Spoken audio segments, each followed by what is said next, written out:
Everyone talks about stability in a fishing kayak and which kayak is most stable and how much stability do you really need. But why is stability really important? Well, let's look at the three things that stability really does for you when out on the water. First off, it lets you move around freely. Second, it lets you stand up confidently. And third, it lets you handle the unexpected. Because let's be honest, there's a lot of things that catch you by surprise when you're out on the water. So there's really four factors that affect this. First, you got your initial stability on your kayak, on the hull. And that's essentially how much it wobbles, how much play you have as you move around in it. Second, you got your secondary stability, which is essentially your tipping point. How far can you lean? How far can you lean in your kayak before it tips over or you fall out? Third, you got your center of gravity. Which, you know, how high up are you seated? How wide is the kayak? Where's your center of gravity in relation to the hull? And fourth, for standing, you got your foot base.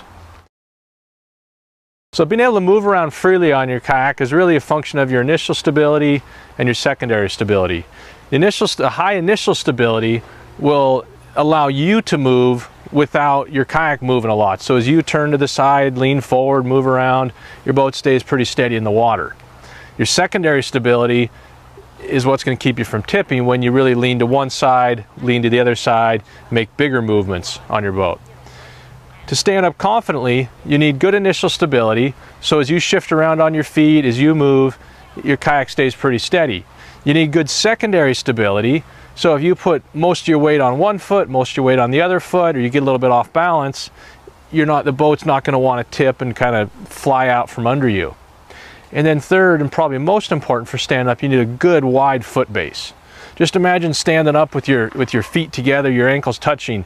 You're not very stable. If someone came and pushed you, you might just fall over. You'd have to move your feet. Now, if you spread your feet out, get a wide foot base, you got great balance and great stability. Same is true on a kayak. The wider your foot base and the more open the deck so you can adjust your feet as necessary, the more confident you will be standing up. Finally, being able to deal with the unexpected is really a combination of all of these. Because if you're out standing up and maybe you hit something in the water, get a fish on unexpectedly, a boat weight comes up, you want to be able to handle this without going in the water. So you need good initial stability so your movement is not accentuated by your kayak. You need great secondary stability so if you get off balance, you're not going to tip. You need a good balance on your center of gravity so your seat's not too high. If your seat's too high for the kayak, you get top heavy. Any movement you make, any sudden movement, whoosh, the kayak goes one way, you go the other way, you're getting wet. And last, that wide foot base just gives you a lot of ability to compensate for stuff. If a wave comes through, a boat wake, anything unexpected, you can adjust, you can balance yourself no matter what the conditions. So when thinking about stability in fishing kayaks, really consider how they enable you to move around freely, stand up confidently, and deal with the unexpected. Now, if these things are important to you, we got you covered. Both the Frontier and the Pursuit were designed from the hull up, not just to be stable, but to enable you to move around freely, stand up confidently, and deal with the unexpected so you can have a great experience out on the water.